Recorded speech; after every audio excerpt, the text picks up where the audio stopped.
नमस्कार।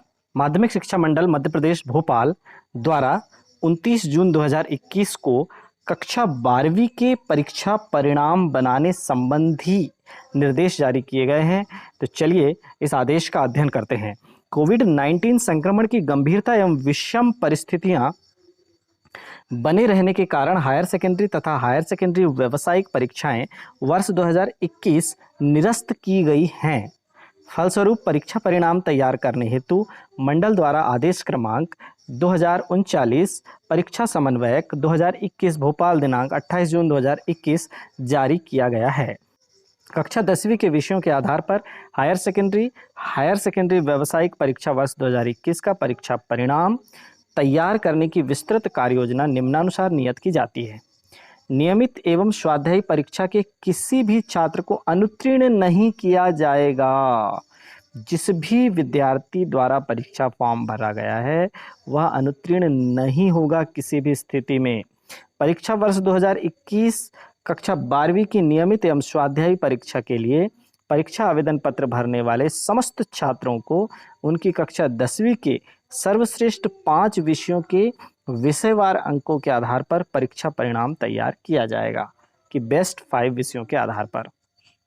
कैसे होगा परिणाम तैयार किया जाएगा? हायर सेकेंडरी नियमित एवं स्वाध्यायी हायर सेकेंडरी व्यावसायिक परीक्षा वर्ष 2021 में सम्मिलित छात्रों को विषयवार अंक प्रदान करने हेतु हाई स्कूल के विषयों का हायर सेकेंडरी या हायर सेकेंडरी व्यावसायिक के संकायवार या ट्रेडवार विषयों में मैपिंग तालिका क्रमांक 1 एवं क्रमांक 2 अनुसार अंक दिए जाएंगे। यानी सब्जेक्ट को मैप किया गया है। हाई स्कूल के सब्जेक्ट को हायर सेकेंडरी के सब्जेक्ट के साथ मैप किया गया है। अतिरिक्त विषय अथवा अतिरिक्त संकाय के छात्रों को उस विषय में हाई स्कूल के साथ मुख्य संकाय के अनुसार मैप किए गए विषय अनुसार अंक प्रदान किए जाएंगे। श्रेणी सुधार छात्रों के अंक तालिका क्रमांक 1 अनुसार हाई स्कूल से मैप किए गए समूह के अंक के अनुसार ही दिए जाएंगे। बेस्ट 5 पद्धति अनुसार हाई स्कूल के सबसे अधिक अंकों वाले विषयों के अतिरिक्त छठवां विषय हायर सेकेंडरी के जिस विषय से मैप किया जाएगा उस विषय में हाई स्कूल के तृतीय भाषा विषय के अंक प्रदान किए जाएंगे। उदाहरण स्वरूप किसी छात्र को हाई स्कूल में सामाजिक विज्ञान विषय के अंक बेस्ट ऑफ 5 पद्धति के अंतर्गत बाहर होने के कारण उसके परिणाम में नहीं जोड़े गए हैं, तो ऐसे छात्र को हायर सेकेंडरी के परीक्षा परिणाम में सामाजिक विज्ञान विषय के अंकों के स्थान पर हाई स्कूल की तृतीय भाषा के अंक प्रदान किए जाएंगे। जैसे कि हाई स्कूल की तृतीय भाषा संस्कृत हो सकती है और भी कोई अन्य भाषा हो सकती है। प्रायोगिक परीक्षा के बारे में बताया गया है कि प्रायोगिक परीक्षा के लिए मापदंड निर्धारित मापदंड अनुसार कुल 100 अंकों में से गणना उपरांत हायर सेकेंडरी परीक्षा नियमित स्वाध्यायी के प्रायोगिक भाग वाले विषयों में प्रायोगिक भाग में अंक छात्र द्वारा 100 में से अर्जित प्राप्तांकों के प्रतिशत अधिभार के आधार पर प्रदान करते हुए अंक सूची जारी की जाएगी। यहाँ पर जैसे बताया गया है, उदाहरण स्वरूप यदि किसी छात्र को 70% अंक प्राप्त हुए हैं तो भौतिक शास्त्र के प्रायोगिक भाग में 30 अंकों का 70% अंक अर्थात 21 अंक प्रदान किए जाएंगे तथा शेष 49 अंक सैद्धांतिक भाग में प्रदर्शित किए जाएंगे। यदि विद्यार्थी को उस विषय में 70 अंक प्राप्त हुए हैं तो उस 70 को 70% 30% के 2 भागों में बांट दिया जाएगा। यदि 80 अंक प्राप्त हुए हैं तो भी उस अंक को 70% और 30% के 2 भागों में बांट दिया जाएगा। अन्य राज्य व अन्य बोर्ड से हाई स्कूल परीक्षा उत्तीर्ण करने वाले नियमित व स्वाध्यायी के प्रत्येक छात्रों के कक्षा 10वीं के अंक सूची अनुसार नियमित छात्र को संबंधित संस्था एवं स्वाध्यायी छात्र को संबंधित अग्रेषण संस्था के माध्यम से दिनांक 5 जुलाई 2021, ध्यान दीजिए 5 जुलाई 2021 तक ऑनलाइन अंक भरना एवं अंक सूची अपलोड करना अनिवार्य होगा। ऐसे छात्रों के विषयवार अंकों की प्रविष्ट करने की प्रक्रिया निम्नानुसार होगी। अंक सूची भी उसे कक्षा 10वीं की अपलोड होनी है। अन्य राज्य बोर्ड के कक्षा 10वीं उत्तीर्ण करने वाले छात्रों की रोल नंबरवार सूची संबंधित संस्था अग्रसर संस्था के एमपी ऑनलाइन लॉगिन में दिनांक 29/6/2021 से उपलब्ध होगी। छात्र के रोल नंबर का चयन करने पर अंकों की प्रविष्टि हेतु स्क्रीन उपलब्ध होगी। छात्र का विवरण एडिट नहीं किया जा सकेगा।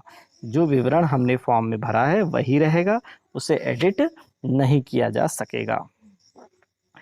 प्रत्येक छात्र हेतु प्रथम, द्वितीय, तृतीय भाषा के अंक भरने की सुविधा होगी। यदि किसी राज्य बोर्ड में तृतीय भाषा नहीं है तो NA नॉट एप्लीकेबल का चयन करना होगा। प्रायोगिक आंतरिक भाषा वाले विषय में सैद्धांतिक तथा प्रायोगिक भाग के अंकों को जोड़कर कुल 100 में से अंक प्रदान करना होगा। उपरोक्त के साथ ही अंक सूची की स्कैन प्रति अपलोड करना अनिवार्य होगा। कक्षा 10वीं की अंक सूची की स्कैन प्रति अपलोड करना अनिवार्य होगा। अंक प्रविष्टि की प्रामाणिकता एवं शुद्धता का संपूर्ण दायित्व संबंधित संस्था प्राचार्य या अग्रसर संस्था प्राचार्य का होगा। यदि कोई छात्र अपने प्राप्तांक से असंतुष्ट रहता है तो कोविड-19 के संकट काल की समाप्ति उपरांत राज्य शासन की अनुमति उपरांत आयोजित होने वाली परीक्षा में भाग ले सकेगा। ऐसे छात्रों को परीक्षा परिणाम घोषित होने के उपरांत 7 दिवस की अवधि में परीक्षा में सम्मिलित होने के लिए नियमित छात्र को संबंधित संस्था एवं स्वाध्यायी छात्र को संबंधित अग्रसर संस्था के माध्यम से ऑनलाइन पंजीयन करना अनिवार्य होगा। इस वर्ष हायर सेकेंडरी तथा हायर सेकेंडरी व्यावसायिक परीक्षा वर्ष 2021 में सम्मिलित होने वाले छात्रों को पूर्व वर्षानुसार अंक सूचियों में केवल श्रेणी अंकित की जाएगी, किंतु इस वर्ष हायर सेकेंडरी परीक्षा की प्रावीण्य सूची मेरिट जारी नहीं की जाएगी। जैसे 10वीं के लिए भी निर्देश हैं कि मेरिट जारी नहीं की जाएगी, उसी प्रकार 12वीं की भी मेरिट जारी नहीं की जाएगी। आगे हम देखते हैं माध्यमिक शिक्षा मंडल मध्य प्रदेश भोपाल के तालिका नंबर 1 जो दी गई है उसमें किस सब्जेक्ट को किसके साथ मैप किया गया है। हाई स्कूल के विषय और हायर सेकेंडरी के विषय। हाई स्कूल का जो फर्स्ट लैंग्वेज है वो हायर सेकेंडरी के फर्स्ट लैंग्वेज के साथ मैप किया गया है। अर्थात हाई स्कूल का फर्स्ट लैंग्वेज यदि हिंदी है तो वो हायर सेकेंडरी के फर्स्ट लैंग्वेज मान लो हिंदी है तो उसके अंक उस हिंदी के स्थान पर लिखे जाएंगे। सेकेंड लैंग्वेज को सेकेंड लैंग्वेज से मैप किया गया है और थर्ड लैंग्वेज को अदर लैंग्वेज से मैप किया गया है यदि अदर लैंग्वेज पढ़ी जा रही है तो।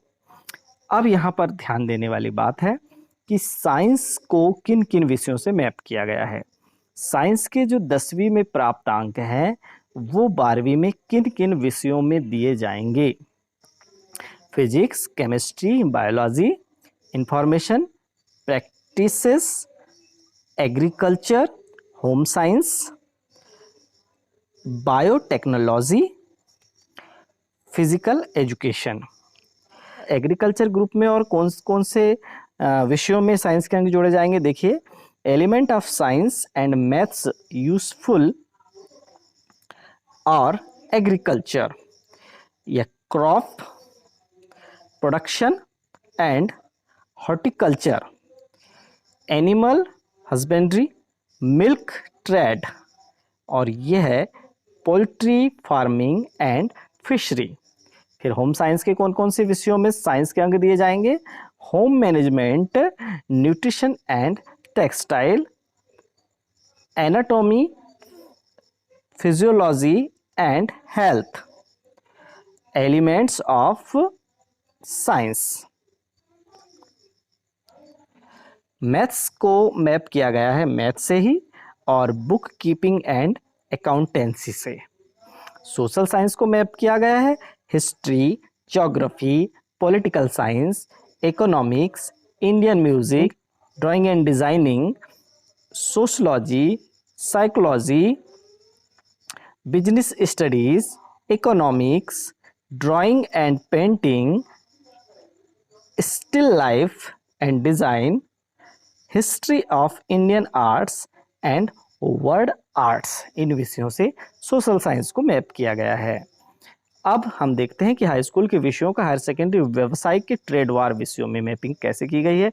फर्स्ट लैंग्वेज को फर्स्ट लैंग्वेज से, सेकेंड लैंग्वेज को सेकेंड लैंग्वेज से, थर्ड लैंग्वेज को अदर लैंग्वेज से। और साइंस को मैप किया गया है bakery and confectionery, computer application, electric appliances, fruits and vegetables, medical laboratory, repair of TV, radio, dairying, farm mechanism, horticulture, motorcycle repair और फाउंडेशन कोर्स। मैथ्स को जो मैप किया गया है building construction, banking assistance, book keeping and accountancy. फिर social science को map किया गया है garments making, store keeping, stenotyping and printing, binding. अब हम यह समझते हैं कि किस तरह से विद्यार्थी को अंक प्राप्त हुए हैं और उन अंकों को किस तरह से हमें ऑनलाइन भरना है। तो देखिए, यदि विद्यार्थी को हिंदी स्पेशल में 80 अंक प्राप्त हुए हैं तो प्रथम भाषा के स्थान पर 80 अंक ही दिए जाएंगे। सबसे पहले हमें एक बात का ध्यान रखना है कि जिस विषय को छोड़ा गया है उसके अंक किसी भी स्थिति में हमें इस 12वीं कक्षा में प्रदान नहीं करना है। इंग्लिश के स्थान पर इंग्लिश के अंक दे दिए गए, संस्कृत के स्थान पर खाली, क्योंकि तृतीय भाषा नहीं है। मैथ्स के स्थान पर भी हमें मैथ्स के कोई अंक नहीं देने हैं। साइंस, अब चूंकि वह बायोलॉजी वाला स्टूडेंट है इसलिए उसे साइंस के ही अंक 3 भागों में बंटकर मिलेंगे। ये देखिए 3 भागों में बढ़ जाएंगे, अर्थात उसे बायोलॉजी में 88 अंक, फिजिक्स में 88 अंक और केमिस्ट्री में भी 88 अंक मिलेंगे। इस तरह से हमें प्रथम लैंग्वेज, द्वितीय लैंग्वेज के अंकों को यथावत रखना है। यदि वह लिस्ट नहीं है तो, चूंकि यहाँ सोशल साइंस लिस्ट है इसलिए हमने इसे हटा दिया। अब यहाँ पर ऊपर के 5 विषयों में से हमें रिजल्ट को तैयार करना है। चूंकि स्टूडेंट ने बायोलॉजी ग्रुप लिया था, संकाय लिया था, इसलिए उसे साइंस के अंकों को ही फिजिक्स, केमिस्ट्री, बायो में दिया गया। यदि स्टूडेंट्स मैथ्स पढ़ने वाला है तो उसे किस तरह से अंक मिलेंगे, चलिए देखते हैं। तो मैथ्स के स्टूडेंट को अंक देने में हिंदी में, यदि उसके हिंदी में 80 तो ये देखिए 80, इंग्लिश में 76 तो ये दे दिया 76, मैथ्स में 84 तो ये मिल गए उसे 84। चूँकि साइंस में उसके 88 मार्क्स हैं तो फिजिक्स में भी 88 और केमिस्ट्री में भी 88 मार्क्स मिलेंगे। इस तरह से हम मैथ्स पढ़ने वाले स्टूडेंट्स के अंक दे सकेंगे। इसी प्रकार यदि स्टूडेंट्स ने आर्ट्स पढ़ा है तो हम देखते हैं कि आर्ट्स वाले स्टूडेंट्स के अंकों का निर्धारण किस तरह से होगा। तो देखिए, यहाँ पर प्रथम भाषा उसकी यदि हिंदी है तो ये देखिए प्रथम भाषा में प्रथम भाषा के अंक, द्वितीय भाषा में द्वितीय भाषा के अंक ये दे दिया हमने। फिर यहाँ पर चूँकि मान लो उस स्टूडेंट्स के विषय राजनीति, अर्थशास्त्र और भूगोल हैं तो राजनीति में सोशल साइंस, देखिए सब सोशल साइंस से मैप्ड हैं ये तीनों विषय, राजनीति, अर्थशास्त्र और भूगोल। किंतु सोशल साइंस में विद्यार्थी के सबसे कम अंक होने के कारण इन अंकों को हम बोर्ड रिजल्ट में नहीं दर्शाएंगे। इनके स्थान पर किन अंकों को दर्शाना है, यदि संबंधित विषय के अंक सबसे कम हैं तो उसके स्थान पर तृतीय भाषा के अंकों को दर्शाना है। क्योंकि यहाँ तृतीय भाषा में 83 अंक हैं, अर्थात राजनीति विज्ञान में विद्यार्थी को 83 अंक, अर्थशास्त्र में विद्यार्थी को 83 अंक और भूगोल में भी विद्यार्थी को 83 अंक दिए जाएंगे। अब चूंकि भूगोल में देखिए 83 अंक हैं, उन्हें हमें सैद्धांतिक और प्रायोगिक दो भागों में बांटना है। ये देखिए 83 का जब 30% हम निकाल लेंगे तो क्या हो जाएगा, 3 तिया 9 और 3 अट्ठे 24, 24.9 अर्थात 25। तो देखिए 83 हमारे मार्क्स थे, उसमें से हमने 25 को कम कर दिया तो कितना बचा यहाँ पर देखिए 8 और यहाँ पर बचा 5। अर्थात स्टूडेंट को भूगोल में 58 नंबर सैद्धांतिक के और 25 नंबर प्रायोगिक के दिए जाएंगे। इन दोनों का योग 83 प्राप्त होगा।